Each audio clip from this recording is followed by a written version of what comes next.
Okay.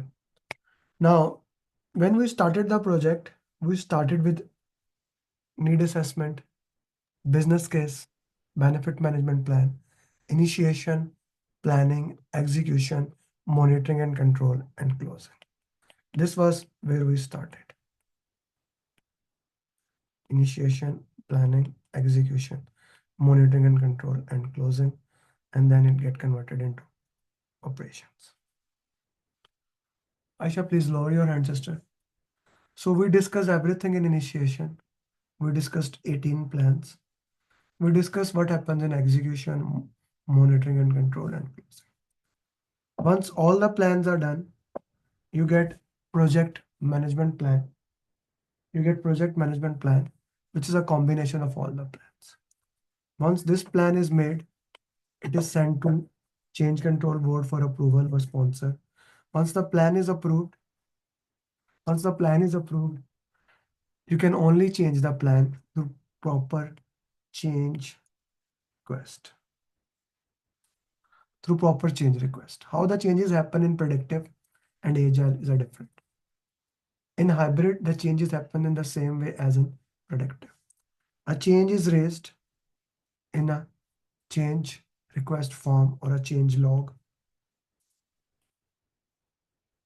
All the changes must go to PM, project manager.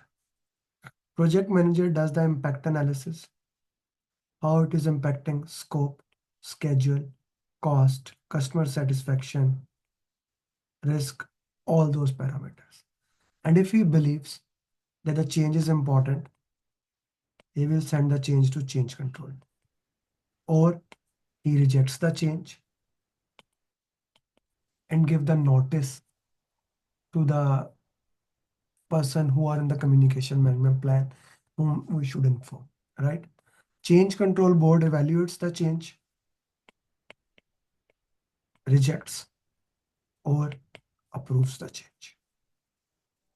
Once the change is approved, you update change log, communicate the change, update change log, communicate the change, and implement the change. Any change that is here, in summary, it goes to project manager. He does the impact analysis, and then change control board must approve the change. Right? This is the scenario here. Any change in predictive, it must goes to that. Once the plan is approved. Once the plan is approved. Not when the plan is being done. At that time, you don't need change request. Okay. All the changes must go to the change control board for approval. Even a project manager raise a change, a stakeholder raise a change, a sponsor raise a change. Anyone who raised a change, those changes must go, all of them. All these changes happen there. Okay. There will be one or two exceptions to that when a change has already been done or when we have already done the impact analysis, right?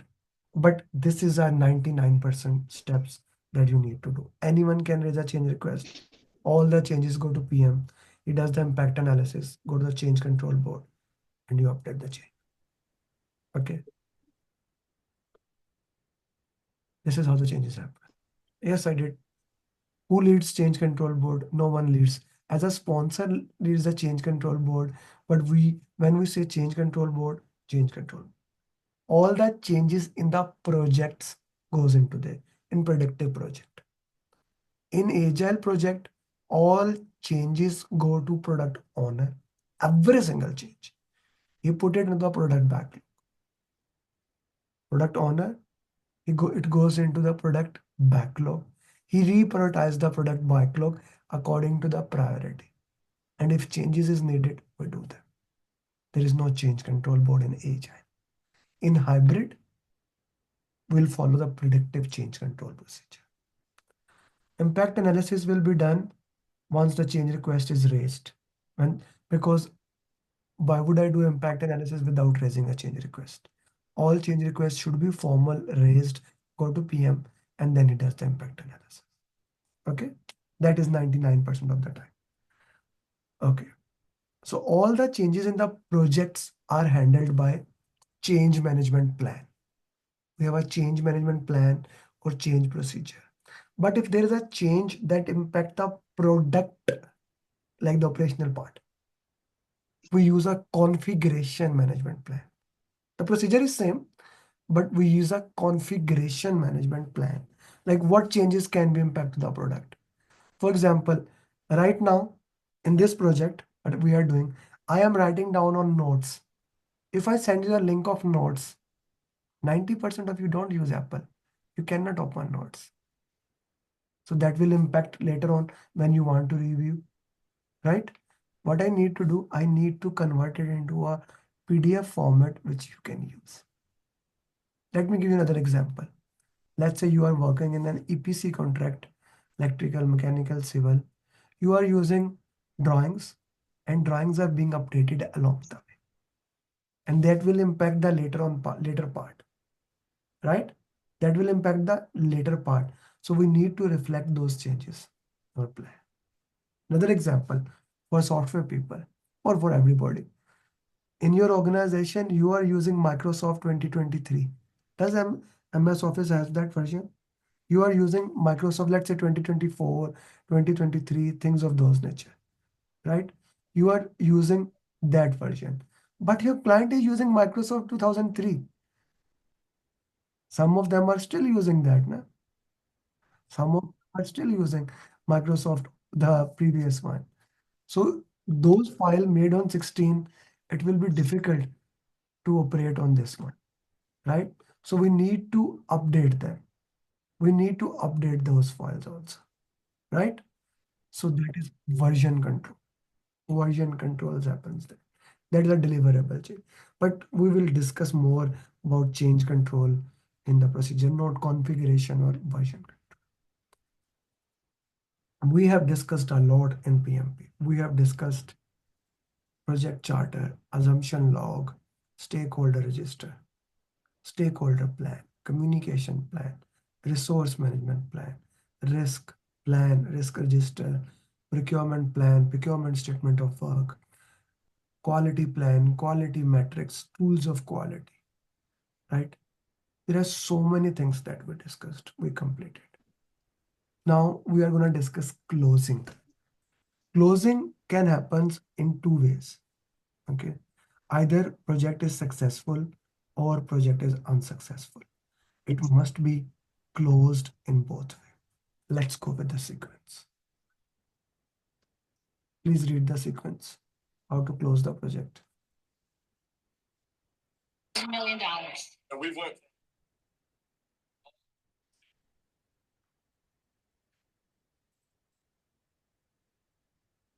Please read the process for closing.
Done? Everyone read it?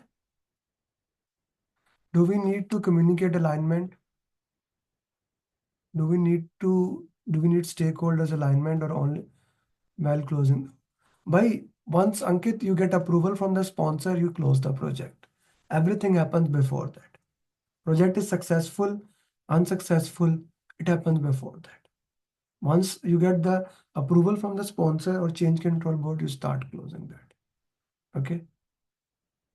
It's important. Once you read it, guys, I'm gonna give 1 more minute.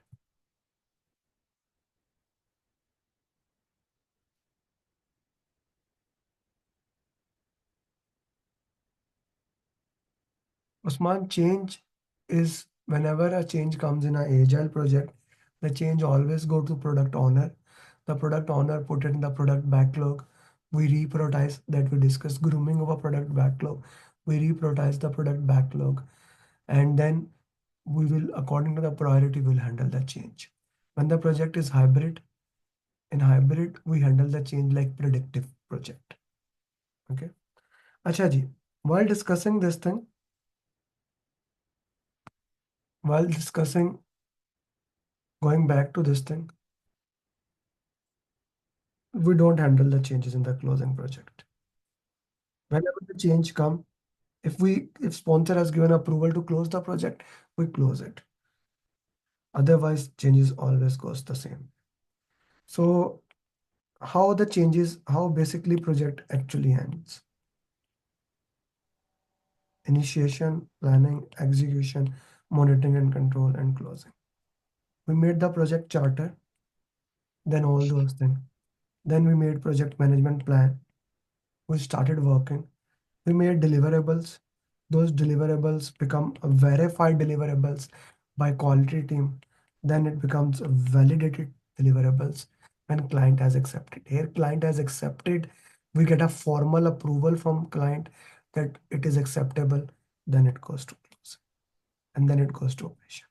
One of the thing you need to make sure here when you are transferring the deliverables to the operations, you may need to provide, like you may have transition requirement, need to provide training to the operational teams. That is your job. Okay, because at the end of the day we came here to provide the value. It goes back to the same thing which I am communicating to all the trainers from last 10 years. It's our job to make sure you guys become PMP, not just provide the training. Right now you are going to from projects to from my side to be operational. I need to make sure that you become PMP. The value is delivered. The value was not training, not in my sense, not in my eyes. The value is PMP certificate. Clear? Okay. So that's your entire PMP, guys. That's your entire PMP. Everything you need to know. Okay. Now we are going to do an exercise that is my favorite exercise of PMP. But take take a cup of tea, take a 5 minute break, because after this break, for next 2 3 hours, there will be continuous activity and my favorite actor. So get a tea break and work into that. Okay, I'll make it 10 minutes, but come back that.